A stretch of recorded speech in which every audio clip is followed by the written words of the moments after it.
Hey guys, Thomas the Silver Jr. here, aka Mustached. I'm here to review Spider-Man Homecoming. So, before I can even begin this review, I must admit that I was going through what I will refer to as Spider-Man fatigue.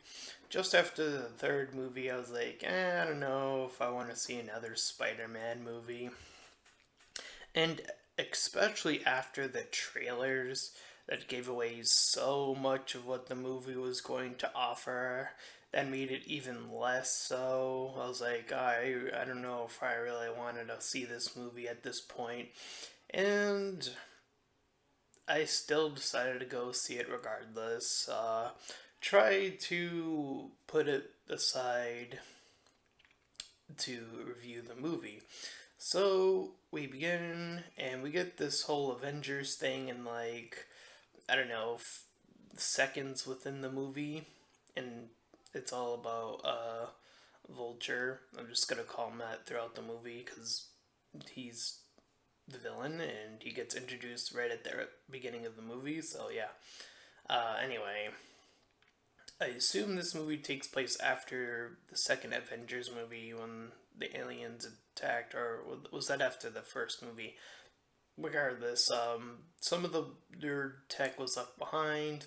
And Vulture's guys were taking it, uh, and then 8 years passed by, and then we can see Peter Parker filming some of the stuff we've seen in the Avengers from his little, I imagine, crappy phone.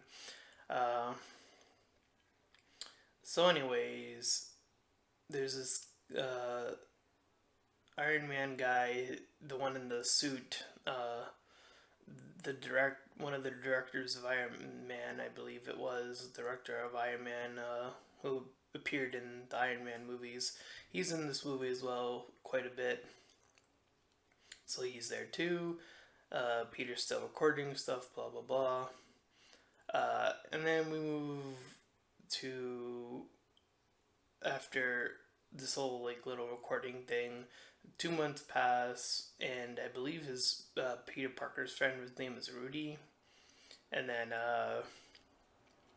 so him and Parker hanging out. They see Peter's love interest in this movie, which is Liz.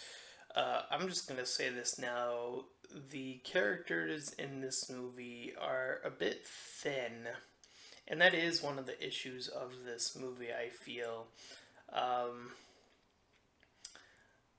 yeah, as far as much time he hangs around other individuals like Liz, or how many times we see the Vulture, he still isn't really that much of an interesting character, even when we learn what we learn. By the way, this is a spoiler review, just in case. I'll say that now.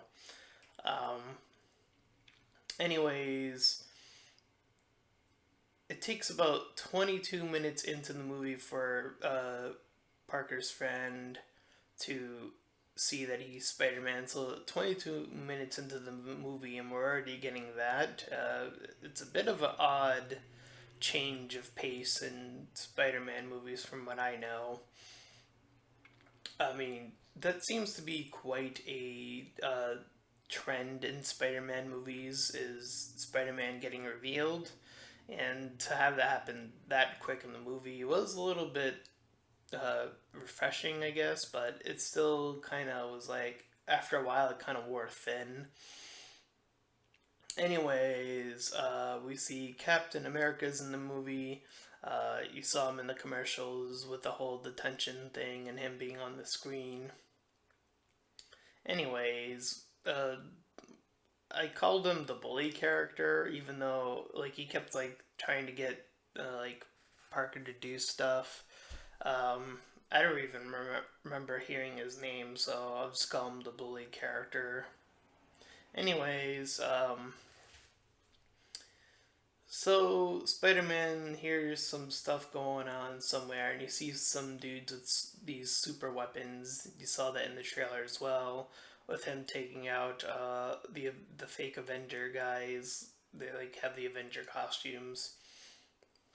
He grabs onto a van, Vulture comes in, then Iron Man comes in as well, or I should say his Iron Man suit comes in, because Tony Stark is elsewhere. But Spider-Man manages to grab some blue thing. I don't remember what they called it. So Vulture returns to his base, and we also hear our second villain in this movie. They don't have a third, because it tended to be an issue with previous Spider-Man films. But the Shocker is in this film, and interestingly enough, I'll save it for later. But yeah, the first Shocker guy gets killed. He's replaced by the second Shocker guy. And then, anyways, Spider-Man sends in a tracker to like track the guy's movements.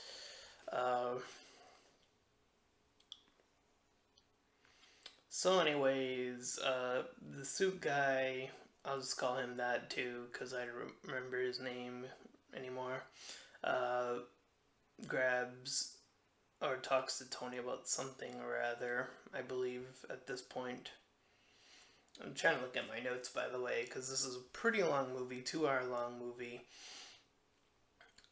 So anyways, where was I? Liz meets up with Parker. And then we see that later on, Peter's suit has this whole voice command thing going on, like how Tony has had Jarvis the first 3 Iron Man movies, essentially. So that's what he has. Anyways, the suit that he has many options as he's trying to figure out. And while that's going on, Vulture comes in, and they face off. So, afterwards, I think this happens. He calls the suit, or the voice, I should say, Carrie. So, anyways, he's like testing the suit because he gets like locked in this place.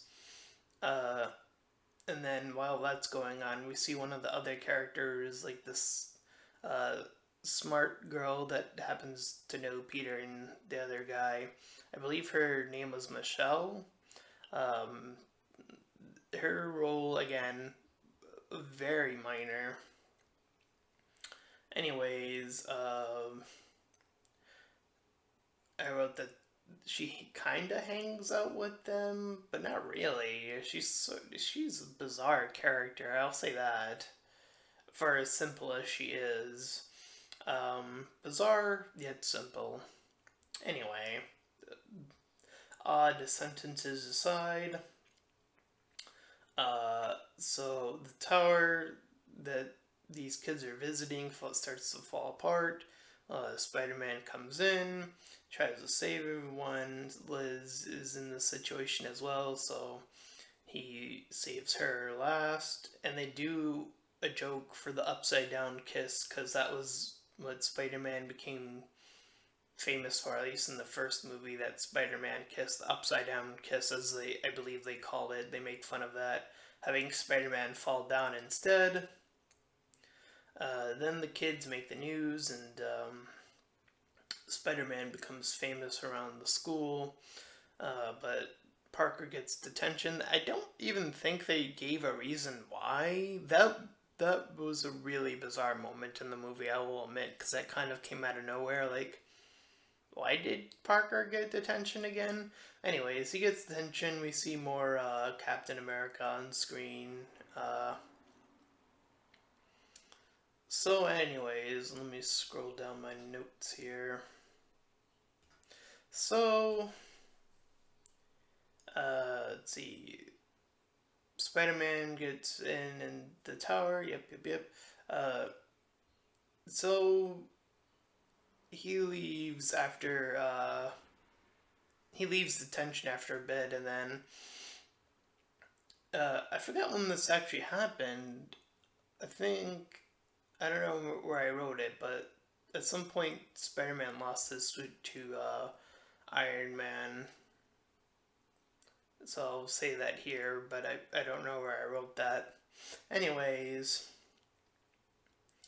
uh, I think that actually comes up after what I'm about to say. Because this whole big boat thing happened, well, after he gets into this interrogation and he makes fun of the Batman voice. And then the whole large boat scene happens. And this was in the trailer, in every single trailer I've seen of Spider Man.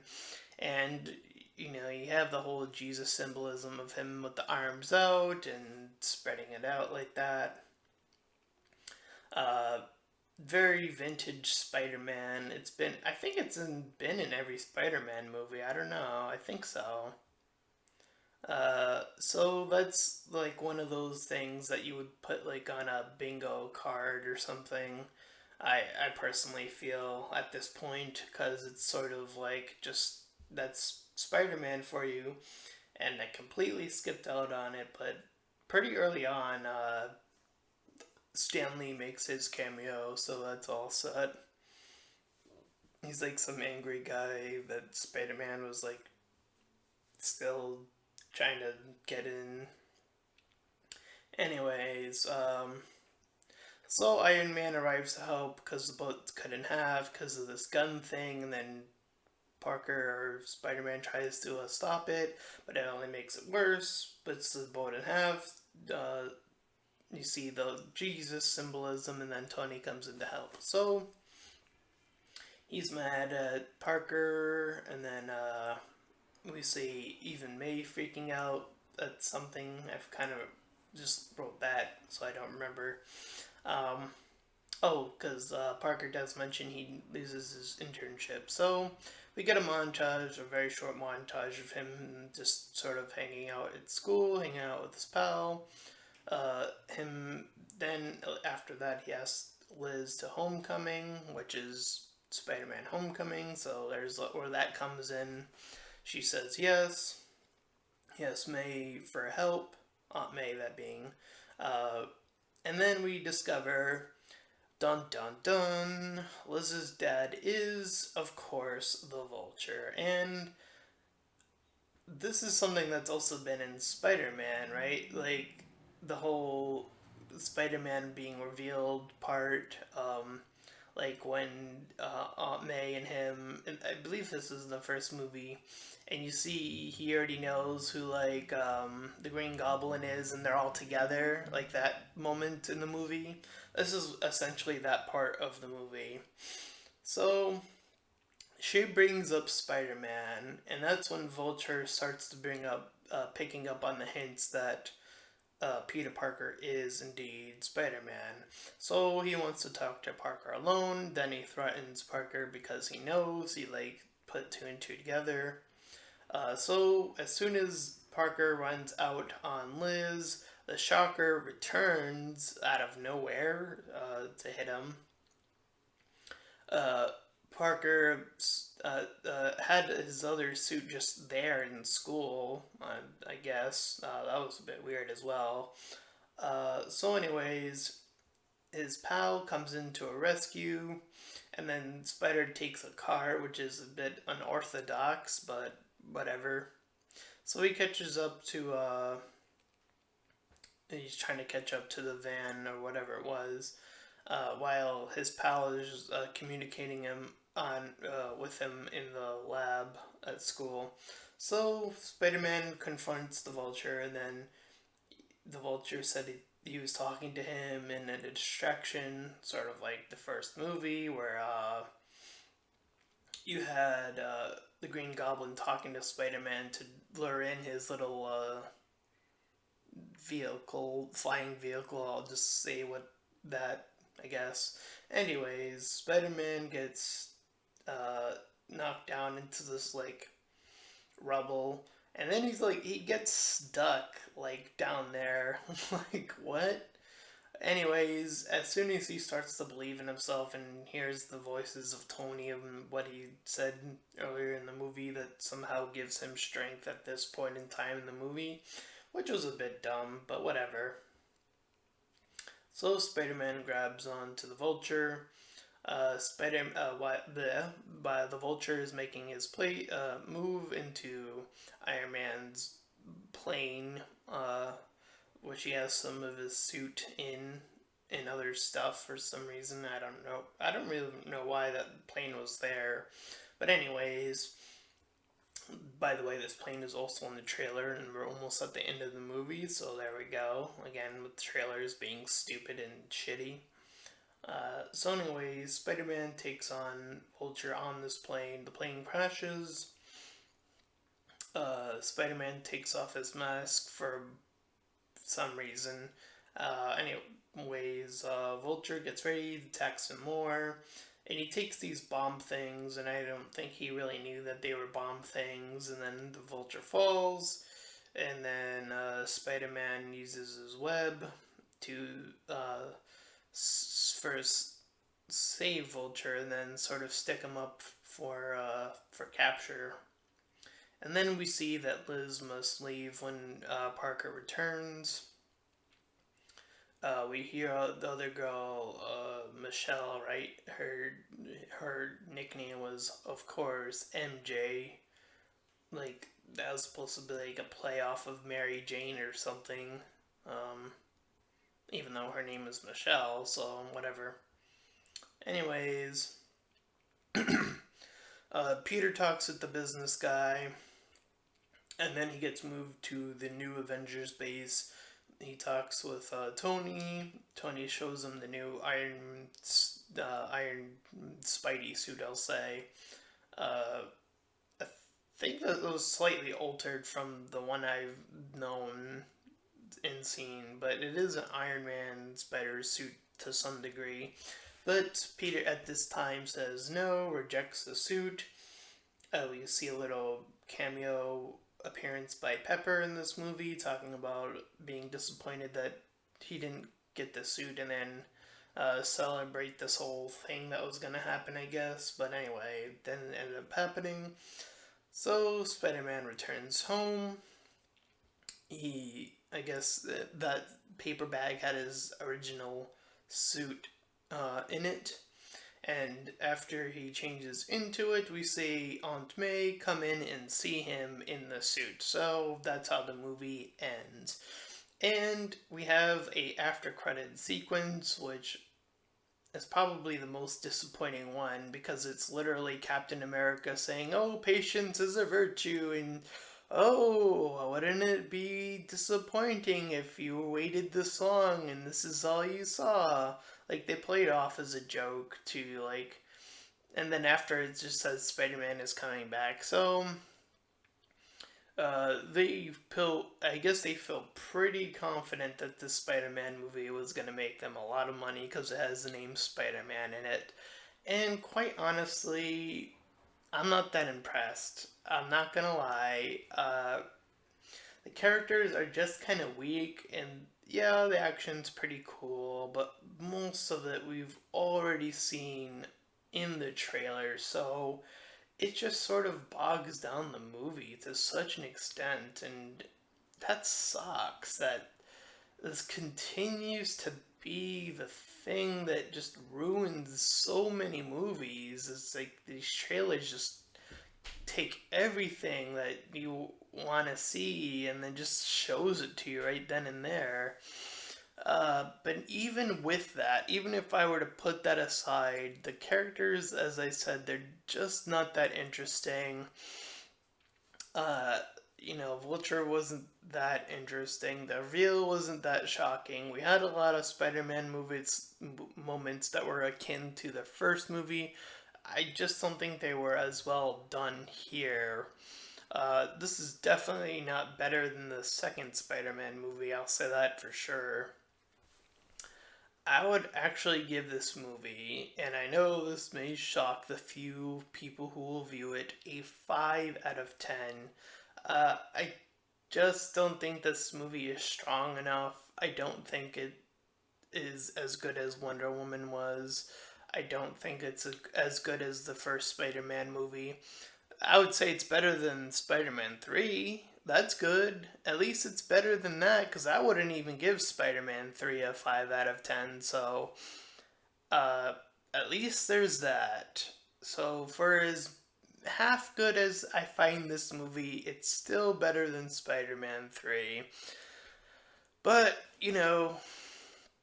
that is my review, my spoiler review of Spider-Man. And this has been a 20-minute review, so if you stuck around for this long and if you enjoyed this entire review, please feel free to like, comment, and subscribe. And until next time, everyone, bye!